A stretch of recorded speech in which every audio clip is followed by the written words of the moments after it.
The Hizbul has issued an open day. The Hizbul militants are participating in the funeral of two of their killed men. They've given, in fact, a gun salute to them. Opened several rounds of fire in the air to glorify the death of these guys. Remember, two of these militants were killed yesterday. These terrorists were killed yesterday, gunned down as they were on their way to try and attack. We understand senior police officials in the state. Let me go straight across to meet Farid, who's joining us live from Srinagar this morning. Farid, this open day from the Hizbul trying to show that they're still they can still wield a lot of influence and issue a fresh threat to the Indian administration.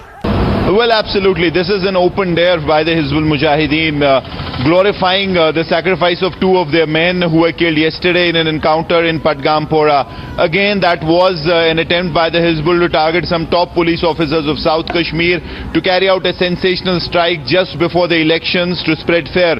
However, police was lucky. They got a whiff and these militants were killed before they could execute the plan.